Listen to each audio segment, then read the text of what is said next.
I was asked, how did I learn welding? Well, I learned welding by stepping inside of a welding booth. And at first we was doing beads.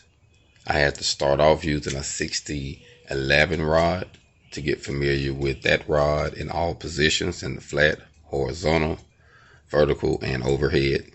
Then we went to the 7018 rod and we did the same thing, flat, horizontal, vertical, overhead. And then once we did that, we went to the fillet weld position and we did flat, horizontal, overhead, and vertical. And then we did groove welds in the same positions, flat, horizontal, vertical, and overhead. And once I finished that and I got these mastered, I left that booth. And then I stepped over and we started doing some MIG welding. When I was MIG welding, we was doing MIG welding in 4 positions: flat, vertical, horizontal, overhead. And we was doing it with regular wire. Now, I teach regular wire and flux core. When I went to school, they didn't teach us flux core. They just taught us regular wire. But the guy said, if you can do regular wire, you can do flux core. And that's correct in my personal opinion. Then, after we did that process, we stepped on and we went to the TIGging process. And we TIGged in 4 positions. And we also TIGged using 3 different type of metals. We did carbon steel, stainless, and aluminum. And I did those in 4 positions.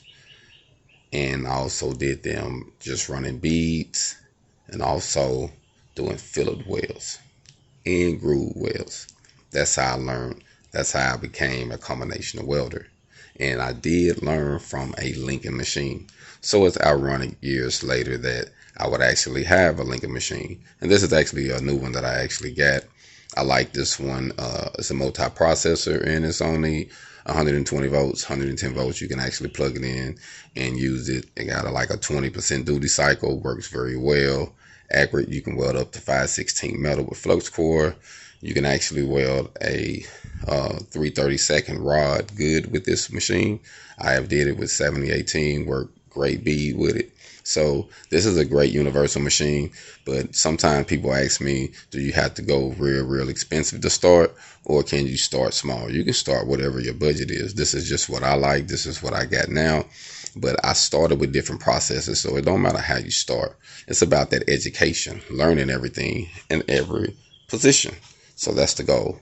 That's what you want to do, so that way you can fabricate later. But in order for you to do all of these things, you have to take these processes. You can't delete or avoid a process. And so my goal to teach in Hog On University, when I teach these independent welding classes and courses, my goal is to teach you how to do these things in a process. Because if you get it in a process, it'll stick with you. Now, some people just want to come in and just want to learn certain processes. That's great. That's the cool thing about learning independent welding. You don't have to start from here to there. You can start here to there or there to there. It's whatever you want to do. But me personally, if you wanted to learn the whole thing, I would say go here to there. But if you just want to learn MIG welding to get some flux coring and get a job to learn some wire welding and some flux coring, hey, this the fastest thing to jump in to actually start making some money. It's MIG, wire welding, flux core welding. If you can learn this position, you can actually start doing getting some money fast. If you like the feel, then go on and jump into the stick and get the stick. If you like the TIG weld and you want to do some stainless and get into some plants and things like that, it all depends on what you want to do. And that's the cool thing I love about welding, because every position is different. Yes, you get sparks and flames when you stick welding. Yes, you get little BBs and every now and then you get a little extra heat. Depends on how hot and how thick the material is when you're doing the wire welding. And when you're doing the TIG welding, you can actually be clean when you're doing it. depends on what you're doing, because most of the welding processes, they have to be clean, like stainless and aluminum. So you can actually stay clean at the end of the day. So it all depends on what you want to do. And that's the cool thing about learning independent welding. And so my goal is to teach you that. So for those who are interested, check out the website, www.hogonwelding.com. That's www.hogonwelding.com. And so, my goal is to help you gain your independence. I am now in the Columbus, Georgia area and ATL. So I will be teaching in both. So I travel here and there. So for those who want to get into some of the classes, learn what I'm doing, get invested, get involved, hey, just let me know. Visit the website, hit me up on the email. It's hogonwelding@gmail.com. And also visit the website, hogonwelding@hogonwelding.com. Salute. I'm out. Black Fingers.